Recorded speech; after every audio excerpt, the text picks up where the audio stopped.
అందరికీ నమస్కారం.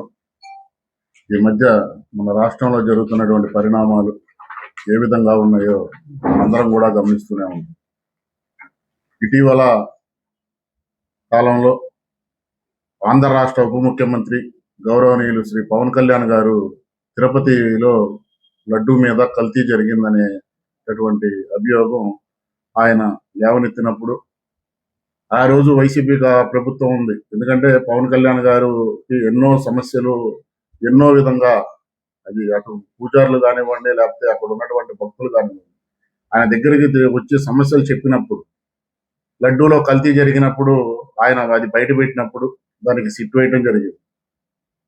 ఆ సిట్టు వేస్తూ కూడా పవన్ కళ్యాణ్ గారు ఆనాడు వైసీపీ ప్రభుత్వం ఘోరాలు చేసిందని చెప్పి ప్రాయశ్చిత్త దీక్షగా ఆయన తీసుకొని ఆ భగవంతుణ్ణి క్షమించమని కోరుకుంటూ చేసినటువంటి దీక్షను కూడా వైసీపీ నాయకులు ఏలనగా మాట్లాడినటువంటి సందర్భాలు అనేవి